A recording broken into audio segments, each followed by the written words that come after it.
independents around the country have generally broken in past elections pretty heavily for the Republican. Democrats rarely carry independent voters, but in Iowa today and in other states, we're seeing the independents splitting right down the middle, and they are the crucial swing votes, and they're the ones who are making this election so close. Are we beginning to get much of a whiff of the Nader factor tonight? Not yet. Not really yet. The Nader, because the states, Nader is not getting that many votes in most of the states we've already called. We're waiting to see Minnesota, Wisconsin, and the West Coast states. That's where he can make a difference. And let me add something. There was a movement among Nader voters to wait until late at night to vote. For a simple reason. They said they want to find out if Al Gore needs their votes. So some of them may be waiting up in Oregon and Washington and California and elsewhere to decide how to vote to see whether or not Al Gore needs their vote or whether they can safely vote for Al. Just one point. We have called Minnesota for Gore, however. Oh, we have called Minnesota. Yeah, but and that was a state where we thought Nader might play big. But Wisconsin, Iowa, Washington, and Oregon to come, we still don't know. Interesting. More than a little calculation on the part of some Nader voters. We learned in the last couple of weeks or so there have been websites set up for Nader voters in states where they were worried that their vote for Ralph Nader might hurt Al Gore, might tip the state to George W. Bush. They set up a swapping system where they would communicate with a voter in a state that was going to most definitely go either all for Gore or all for Bush. And they swapped so that they could cast the other voter would cast a vote for Ralph Nader to help him get to that 5% to get the Green Party. My guess is that if we had called the race already for one of the two presidential candidates, either Gore or Bush, the Nader vote in Oregon and Washington and California would swell. Yeah. But we haven't called it. And CNN earlier today, Judy, had on in interviews some of these Nader voters and some of the people who swapped votes. It was very interesting listening to the rationales, too. We have a call to make in the state of New Hampshire. CNN declares that Texas Governor George W. Bush will take the 4 electoral votes. Every vote counts, folks. The 4 electoral votes in the state of New Hampshire go to the governor of Texas. So let's look at his total now. He is over the 200 mark at 201 electoral votes. Those are the states in red.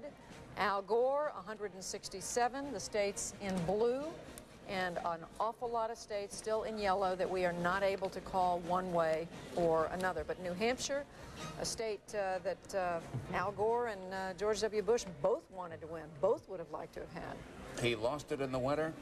He won it in the fall. And McCain had a lot to do with both of those eventualities. New Hampshire looks like a little red, lonely outpost up there in the solid blue Gore Northeast, and McCain had a great deal to do with that. It appears that he helped deliver Here's New another, Hampshire. I'm going to interrupt. We've got another call to make. The state of Missouri, the Show Me State goes for George W. Bush, 11 electoral votes in his corner.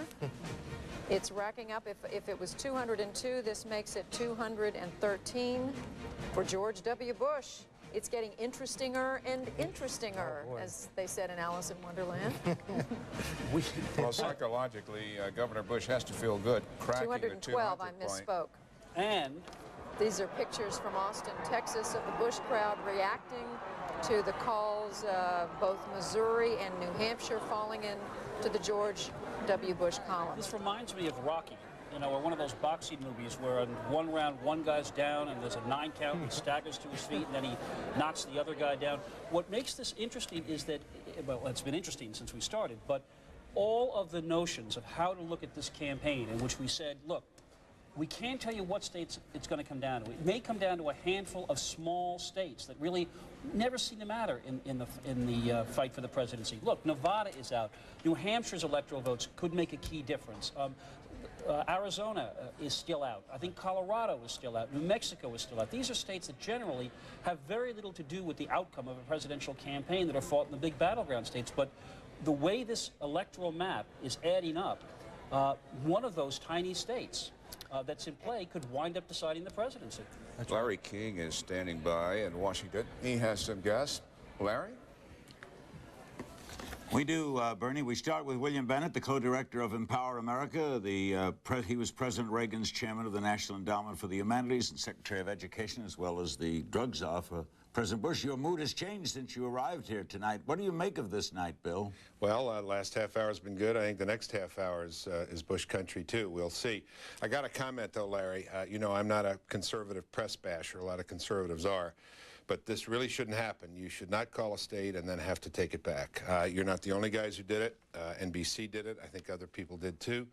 But there have been all these tributes to democracy and all these explanations that we may have to be here late this evening or into tomorrow. Well, let's stay late this evening or into tomorrow. You don't call a state like Florida, as big and critical as Florida, and then take it back off the board.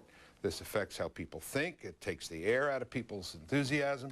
I mean, I'm glad the mistake is corrected, but Bill Schneider was saying we're going to be very cautious. Well, should have been very cautious and not called it in the first place. That's really an interference in democracy. The same on the other side. Do you think if Bush is close on one, they should not call it? I mean, they should obviously observe whatever you know, structures and rules they've got. But of course, this isn't a point about liberal bias I'm making. This is a point about procedures and following it right. And counting right, you know, doing your math right or doing your homework. But I mean, this should not happen to either side. I don't know if it's the eagerness for ratings, but you know, we've already been told that we might expect a long night into tomorrow. And you fine, democracy can survive that. We can do that. The American people are grown up enough. You don't have to tell us something that you're not really reasonably sure of. What do you make of this swing through the night, one way back and forth? Well, I mean, it's it's a very close contest. Obviously, the turnout's interesting. There's some pieces here I don't understand. I've heard that there was a large you know, absentee ballot participation in Florida and in other states. I think there was a big one in Texas when Governor Bush ran for governor. Your other guests can talk about that. I may be right. I may be wrong about that. But what's the turnout of the Christian right? We've heard a lot about labor and African Americans. That's surely in big numbers. Where's the religious right? I'm curious about that. Where are the Catholics? They were a big target. I'd like to know the answer to that. And the suburbs seem to be pretty interestingly split. Before we had this retraction of Florida, you know, one had to comment.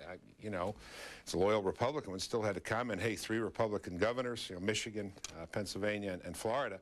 But now, obviously, that's in question, and Governor Ridge is calling Governor Bush, saying Pennsylvania's still in play.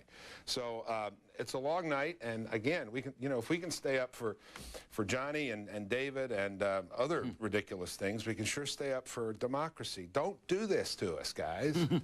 Thanks, Bill. Thanks for your thoughts. William Bennett, the co-director of Empower America. We understand there's another call coming in a moment. As soon as we get it, we'll go right to it. Ann Riches, you have deflated in the last half hour. Well, actually, I just feel like I have begun my day because I've gotten lectured by Bill Bennett, which, you know, you don't feel like you can go a day without it. Was, don't jump too. Sure. And I know why. Because what the Republicans do is they make a concerted effort, and the Bush people did this in my race, and so I know they have done it in this race. I told everybody, watch out for it. They make a concerted effort to register absentee voting for military. And still a vote, though. Absolutely, nothing wrong with it. Just smart as it can be, because it's a sleeper vote. You never see it. They make a real effort to get them registered. Hold on, Ann. Let's go to Judy Woodruff. We are calling another state. Judy? Larry, we do have a state to call. The state of West Virginia. CNN Calls is in the corner for George W. Bush. The Texas governor takes West Virginia's 5 electoral votes. This is based not only on interviews with voters as they left the polling places, but also on our analysis of key sample precincts throughout the state. Now let's look again at the totals on the electoral map. 270 needed to win at this hour. It's 10:12 Eastern Time. We are giving George W. Bush 217 electoral votes. Those states in red, we're giving Al Gore 167. The states in blue, the ones we are not able to call yet, are the states in yellow. So the map is ever changing. Larry, back to you. West Virginia, a state that should never be lost by the Democrats. Yeah. What do you make of it? I thought we would lose West Virginia. So what do you need to do now to win this? So what we have to do now to win it, and I think the one that's hurt us the worst for my news is New Hampshire. We have to win Washington now. We have to win Oregon now. We've declared we've got Minnesota, win California, Hawaii, and then we have to pick up another small You have to state get like Florida back? Arizona, New Mexico. Florida and back? of course, we have to have Florida We back. understand Donna Brazil, who is the wheel behind the cog of the Gore campaign, is with us now. Donna, are you there? Yes, sir. Good evening. How are you? What do you Let make me of also these? say good evening to Governor Riches as well. Hey, Donna, good job, girl. What do you make of these Thank you, ma'am. shifting tides, Donna? Well, you know, the tide is turning, and I still believe that this election night is still young. There are many states that are still out there voting. We have people who are standing in lines in St. Louis and Colorado and other places. And, you know, there are many small states that are still out there, some more absentee ballots. Governor Riches talked about the military. Well, you know, there are seniors. There are a lot of union households that voted absentee, African Americans. I believe we had a great turnout today. So this election night is still young. So, but a half hour ago, frankly, got a couple more hours, sir. Weren't you feeling much better a half hour ago before they took Florida from the win column to the maybe column, and then suddenly losing New Hampshire and West Virginia? Well, I still feel that Florida is, I still believe that Florida is in the Gore column. You know, we started off the day in Florida. The Vice President was there last night. Senator Lieberman joined us in Tampa. We had a tremendous turnout in Florida all across the state. So I don't believe Florida should be taken out of the Democratic column. I think it's premature, and we'll see what happens over the next couple of hours in the state of Florida. But remember, we still have a number of states that are voting. The polls are still open in a couple of states, and we're going to take many of those last remaining states tonight. Has Ralph Nader, and he's due to be with us in this hour, has he hurt you tonight? I haven't heard a lot about Ralph Nader today. I've talked to radio stations across the country, to our campaign workers, and we didn't see a lot of force out there. It was a lot of hype, but not a lot of votes. So I believe that Vice President Al Gore has done a great job tonight. We're bringing home a lot of Republicans and Democrats and independents alike voting for Al Gore, and as well as Green voters. So are you, Donna, predicting that you will pull this out? I'm still predicting a victory tonight. It'll be a surprise to some of you who are, you know, calling it the shots right now, but I still believe the American people are speaking, they're voting with their feet, and they're standing in line waiting to cast their ballot, to have their voice heard, and Al Gore will still be the winner tonight. Thank you, Donna, and Ann Riches will be back with us at midnight when we're joined once again by the rest of our panel, Senator Baker and Bob Woodward. We also expect to hear from Ralph Nader in this hour. I'm Larry King. Now back to Election Central down in Atlanta, and here's Judy. All right, Larry, thanks a lot. And it is a heart-stopping night of an election. We are going to take a break now, but when we come back, we do expect, as Larry said, to hear from Ralph Nader shortly. We also will talk to Tom Daschle, who's a Democratic leader in the United States Senate. Much, much more. Stay with us.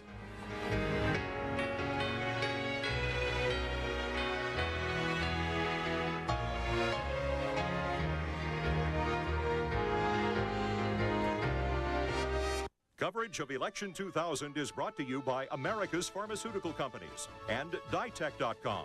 For expanded coverage, log on to CNN.com. America's Pharmaceutical Companies and Ditech.com. Home loan savings direct from the lender.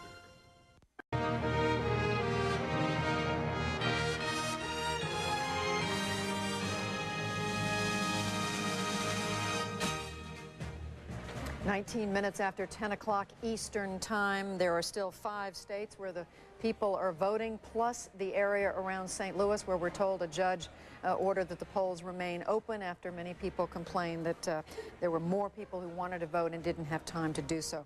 We've been looking at the electoral vote. Let's look now at the raw vote total. These are real counted numbers. Well, we will look at the electoral vote first. I take that back, my mistake. Out of the 207 needed to win, George Bush is 217 electoral votes of the way there. They are the red states on this map that we have put together to this point. Al Gore, 167 electoral votes. His states are the ones in blue. The yellow states are the ones we are not able to call yet. With 37% of the precincts in the country reporting, this is the raw vote. George W. Bush with 50% of the popular vote, 20 million votes, 20.4 million, and Al Gore with 48%, 19.6 million. We were told going into today that maybe about 100 million Americans would be voting. We'll see whether that's correct. We never know those turnout numbers until every vote is counted. Joining us from, I believe, is it Washington, Tom Daschle. From Washington, D.C., the nation's capital, a familiar face. Tom Daschle, of course, the Democratic leader of the United States Senate. Senator Daschle, I'm going to ask you about the Senate in a minute, but first of all, your reaction on what's happening in the presidential race so far. Well, Judy, we knew that it was going to be close from the very beginning, and as you said, there are still 5 states that are still counting votes and still allowing people to vote, so this is far from over. We're going to watch how those states come in. We know that these other states are going to be very close, and we're still optimistic. We still are very hopeful that this thing could be ours before the night is out, and I think that there's a real possibility of that. What are you, at this point, what is, in your estimation, what does Al Gore have to rack up some more numbers on that map that we've been showing to put him over 270?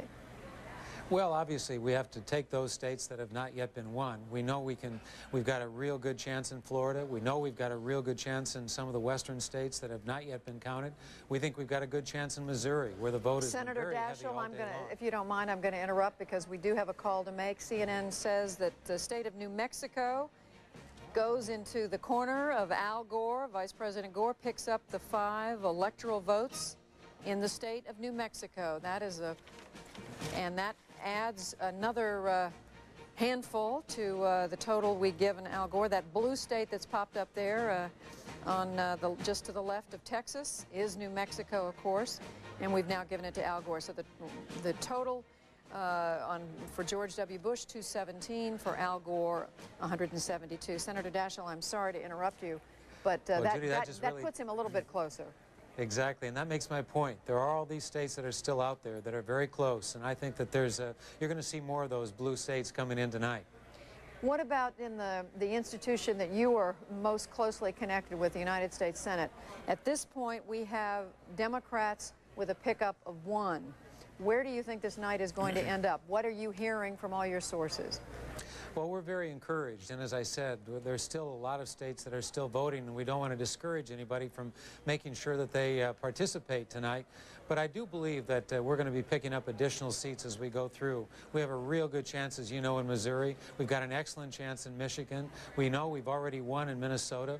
I still think there's a possibility, of course, in Montana and Washington. So we've got a lot to look forward to tonight, and these states look very good for us right now. All right, Senator Tom Daschle, the Minority Leader of the United States Senate, we thank you very much for being with us, and we hope we can talk to you again very soon. And right now we want to go, thanks very much, Senator. Right now we want to go back to Washington to Larry King.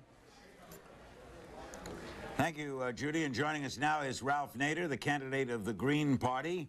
He is still expectantly awaiting the results in Washington and Oregon, where he's supposed to run strong. Are you disappointed tonight, Ralph?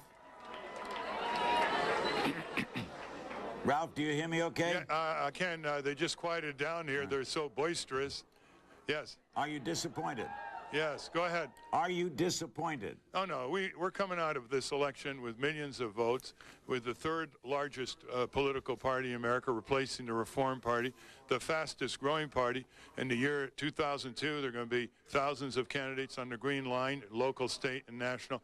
And right away, this week, we become a watchdog party, a viable watchdog party on the 2 parties telling them they're going to have to shape up, or they're going to shrink down and lose votes in the future. And I think the progressive wing of the Democratic Party understands that they're going to be more influential in trying to wrest control from their party away from the right-wing Democratic Leadership Council. Are you disappointed, though, in only 2% of the vote thus far, around 2% nationally, and you were expecting, I think, 4 to 5? I'm expecting a new party with millions of voters. We're 9% in Minnesota. In New England states, we're 6-7%. Colorado, 7%. It's too early to tell. We've got a lot of young voters that tend to vote late, and we've got polls still open in the West Coast and Hawaii and Alaska, and they're coming in. I mean, they got a terrific get out to vote out there. Whatever it is, Larry, you know me. I like to be the underdog. We're going to build this party in a big way, and we're going to challenge the 2 parties. This is just the beginning. this is just the beginning, the takeoff stage to the next leap forward. And are you going to be candidate again, by the way? Well, one election at a time. All right. Do you think you're going to cost Al Gore the election tonight? Honestly. No, I think Al Gore only can beat Al Gore, as Dave Letterman said. I think it's important to note that whether Al Gore or George W. Bush gets in the White House, they're no longer the decision makers on most issues, Larry. You and I and the media know it's the permanent corporate government that they write about, the swarming 22,000 corporate lobbyists in this city, the political action committees, the extravagant fundraisers with big business funds, both parties. That's what we're going for. That's what we're going for, to reestablish the sovereignty of the people against the present sovereignty of global corporations. Obviously, the crowd is watching you there. Would you tell us what, if anything, has surprised you tonight? What has surprised me? Yeah, look at the two other candidates. What in the election thus far has surprised you? Well, Bush is having a problem in Florida. I mean, this is really amazing. I think the two mistakes Bush made were on Social Security and on this tax cuts that benefit the wealthy.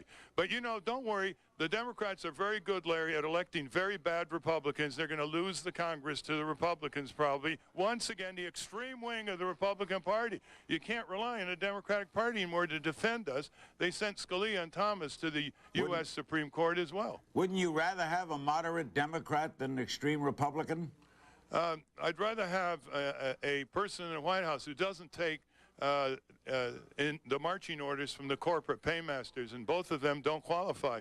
They both flunked, and we're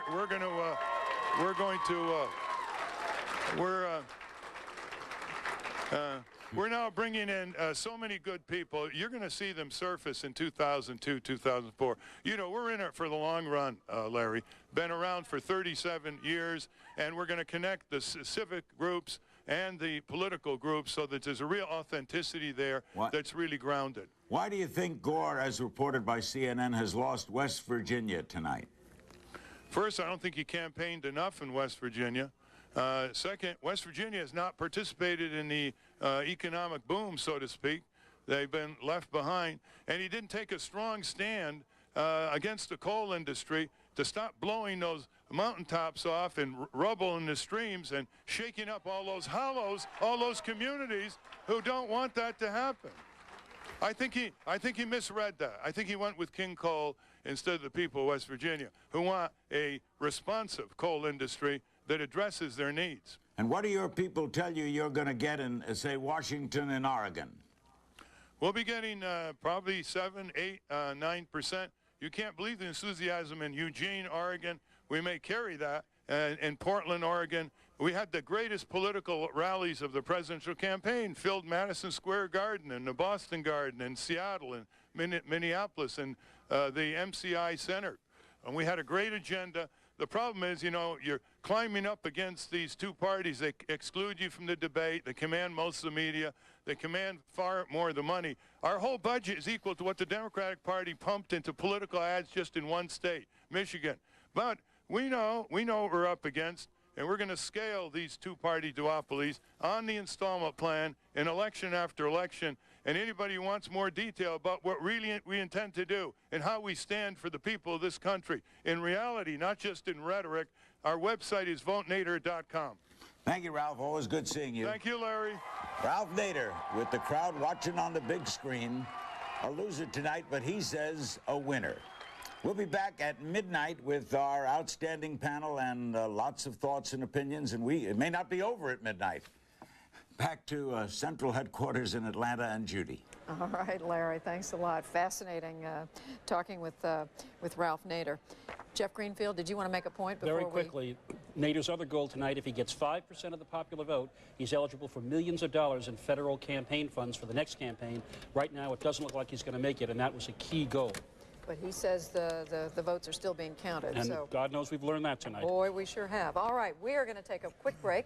When we come back, we have much to look forward to, including Karl Rove, the campaign manager, chief strategist, I should say, for Texas Governor George W. Bush. He's in Austin. We'll be right back.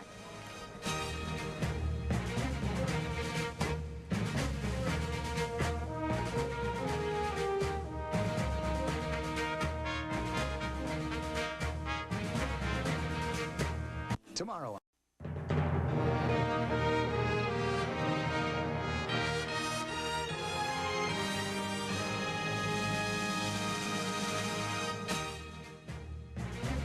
Updating you now on the battle for the White House, the battle between Vice President Al Gore and Texas Governor George Bush.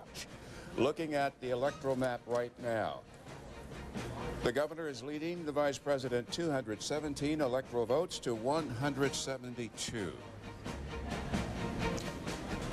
These are the uncalled states, the undecided states. Arizona, Arkansas, you see what kind of electoral power they have on the right column. Colorado with 8, Florida 25. That has been moved back into the too close to call column by CNN.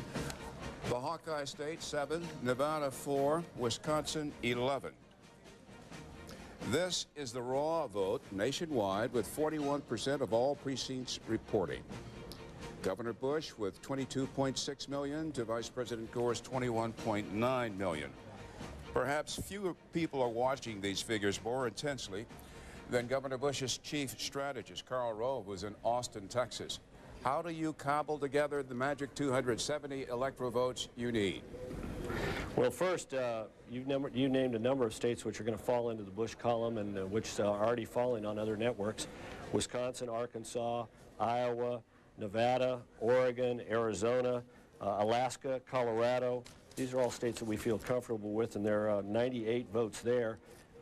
If you include Florida, and Florida, let me tell you, Bernie, you all called Florida before Florida even closed its polls. Florida is a state which votes in 2 time zones. The Republican panhandle of Florida is in the central time zone, and you all called Florida before the polls had even closed in Panama City and Fort Walton Beach and Pensacola, and we feel good about Florida. We have a fabulous organization there.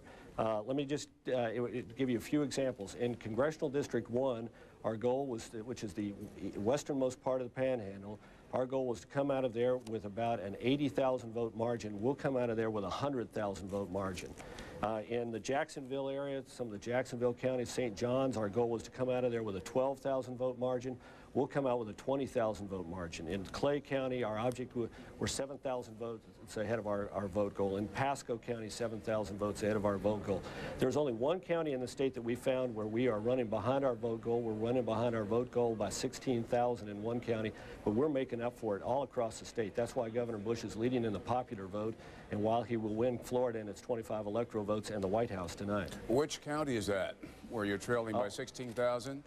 Yeah, Orange County, we'd hoped to win it by 10. We lost it by 6.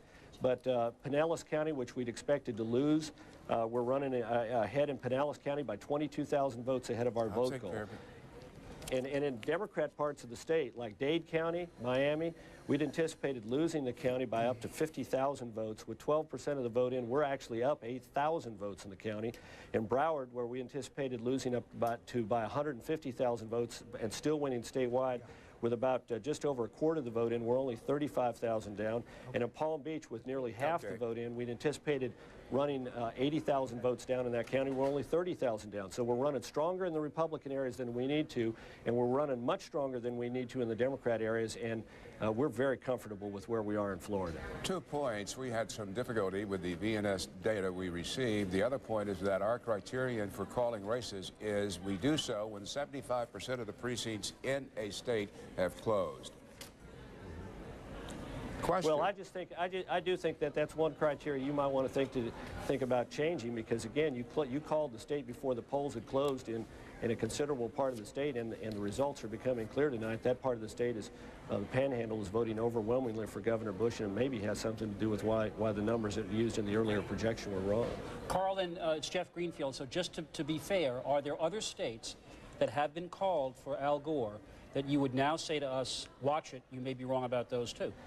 Well, I think one of them may be New Mexico, but we'll watch and see. I just think this whole issue of calling states on the basis of exit polling is something that needs to be taken another serious look at, just like the whole issue of running all these polls in the midst of the campaign. But back to the main issue at hand, Governor Bush, with 217 electoral votes, has an easier path to 270 tonight than does Al Gore. We have a bunch of states in the West that Governor Bush is expected to win and will win, and what's left out in the Midwest, we feel very comfortable we're going to take Wisconsin and Iowa for certain, and Arkansas as well.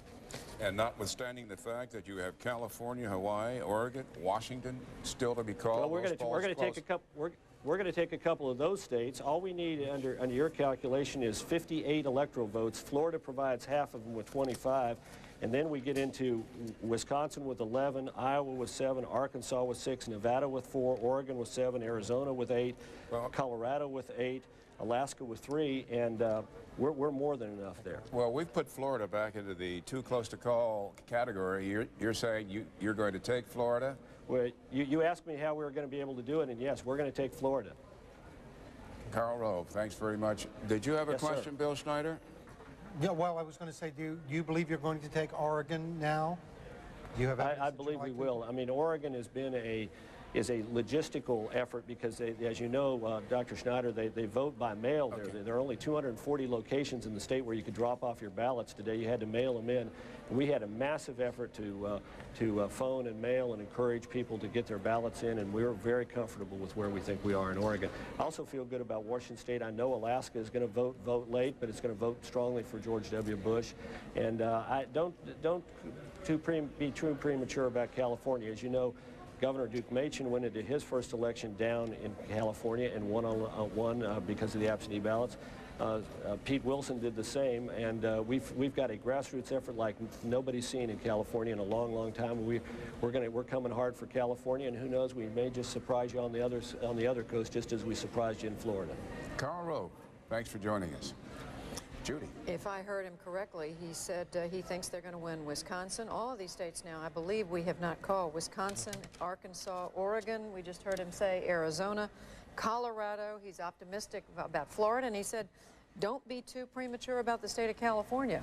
So this is somebody who's been watching these numbers day in and day out, and an hour in and hour out. One little explanation we want to go to now, one of the states where we've been able to call 3/4 of the electoral votes is the state of Maine. The way it works in Maine, only one other state works this way, and that's Nebraska.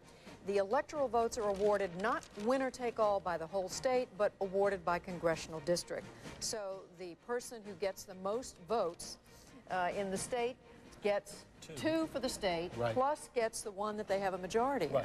And that's right. And so what we don't know yet is the other congressional district is in the balance.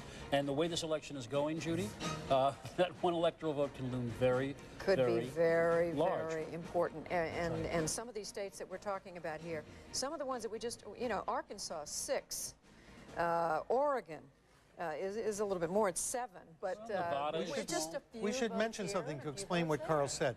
Oregon is the only state that had no polling places today. The Oregon election was conducted entirely by mail. Now, what Karl Rove just told us was that they had a very concerted, organized effort in Oregon to get the vote out from the Bush supporters, and that's why they believe they're going to win that state. I think maybe with a little help from Ralph Nader's voters.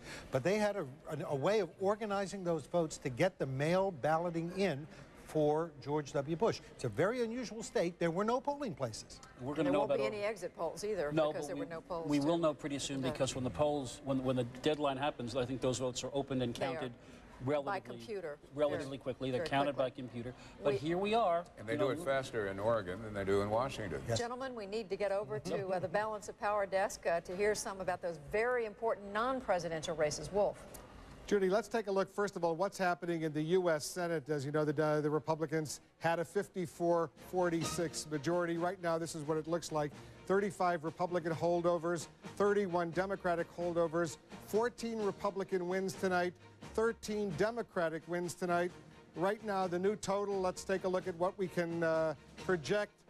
It will be 49 Republicans in the U.S. Senate as of right now, 44 Democrats, 7 of those Senate seats still undecided. We can call Orrin Hatch, the Republican from Utah, the winner, the former presidential candidate for the Republican nomination. He won. There's a very close race going on right now in Missouri. Senator John Ashcroft, the incumbent, facing Mel Carnahan, the governor who passed away in a plane crash only a couple of weeks ago.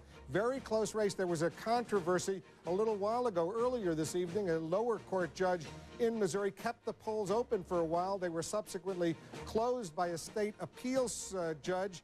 But the incumbent Republican, Kit Bond, speaking out in Missouri earlier, lamented that decision to keep the polls open a bit longer. Listen to this. So the Democratic Party in the city of St. Louis wants to perpetrate the biggest fraud on the voters of this state and on this nation that we've ever seen. I believe that criminal vote fraud should be prosecuted by the federal government. Senator Kit Bond speaking out earlier on that decision to keep the polls open for a while in Missouri. Let's take a look at what the pickups are in the U.S. Senate as of right now. In Florida, Bill Nelson, the Democrat, has won. In Delaware, Tom Carper, the governor, has won the Senate seat. In Minnesota, Mark Dayton, the Democrat, has won. That is a pickup as well. There are 2 Republican pickups in the U.S. Senate. George Allen, the winner in Virginia, and John Ensign, here we go, the winner in Nevada, beating Ed Bernstein, a criminal defense attorney. That's the open seat. Richard Bryan left vacant. Stuart Rothenberg, what do you make of this battle going on in the Senate right now? Well, Wolf, everything is actually going as expected so far. There are actually 5 competitive seats outstanding, 4 of them currently held by Republicans: Missouri, Michigan, Montana, and Washington. One of them held by a Democrat, actually a retiring Democrat in Nebraska. If the Democrats are going to take control of the U.S. Senate, they're going to need to sweep all these races. That's going to be difficult. There is a fierce battle going on in the House of Representatives as well. We do have a second pickup that we can report right now. The state senator Melissa Hart defeating State Representative Terry Van Horn, the Democrat. That's the seat that Ron Klink gave up, the Democrat, in order to run unsuccessfully for the U.S. Senate in Pennsylvania. Let's take a look at the balance of power in the House with more than 50% now, half of the House races determined. We only have 2 pickups right now, 1 Democratic pickup, 1 Republican pickup.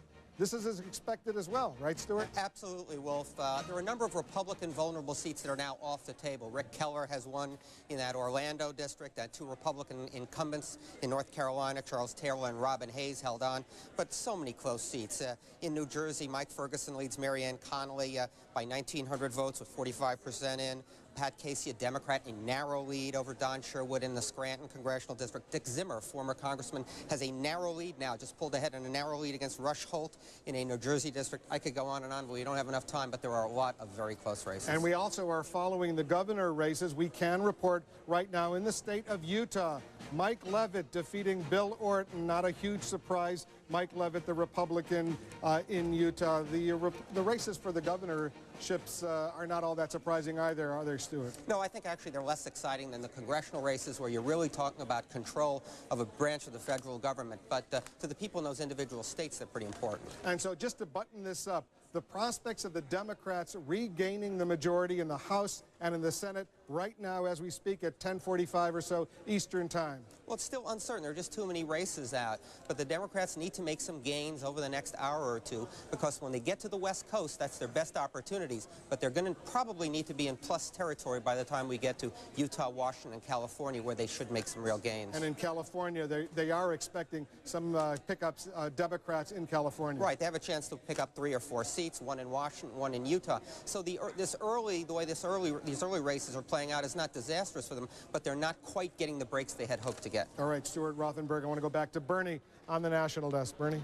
Thank you, Wolf. We continue covering this election night. The United States still does not have a new president. Our live coverage from CNN headquarters in Atlanta will continue in a moment.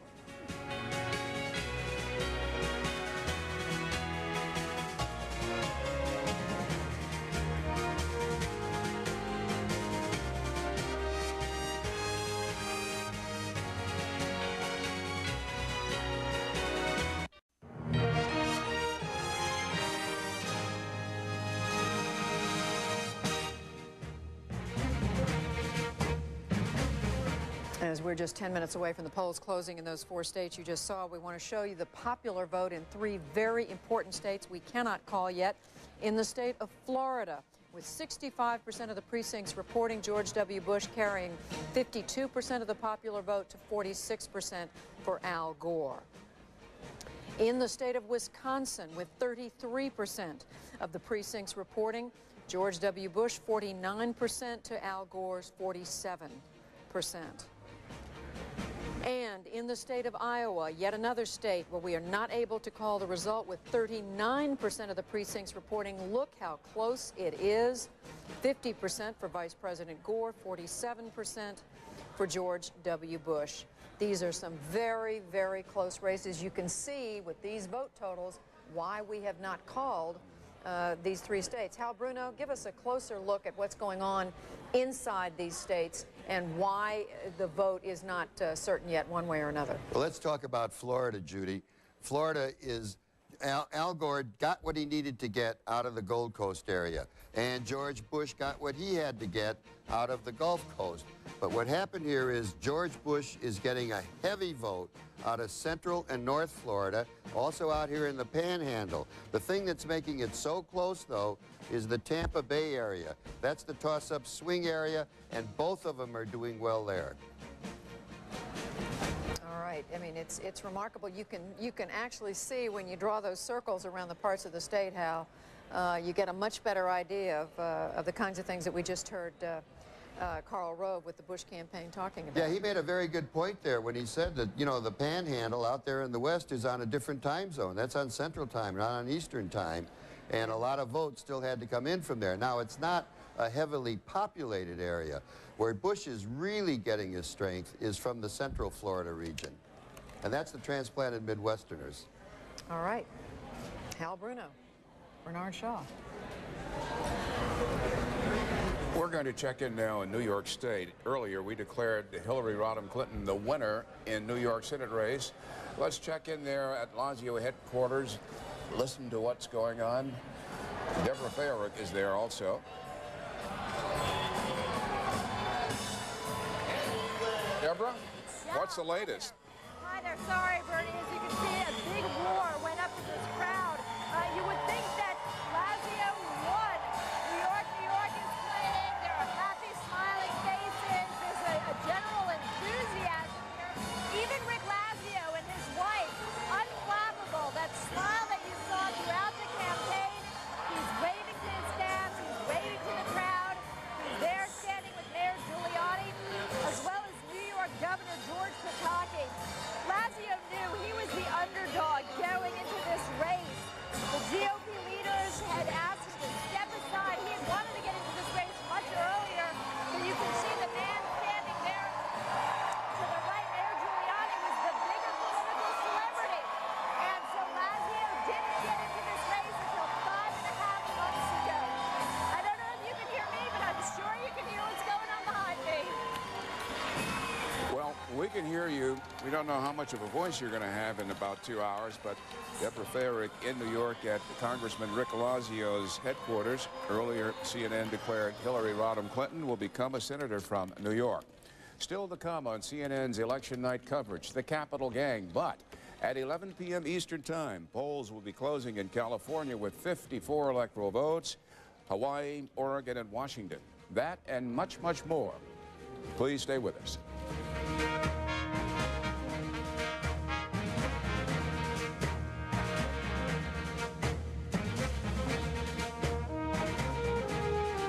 Location.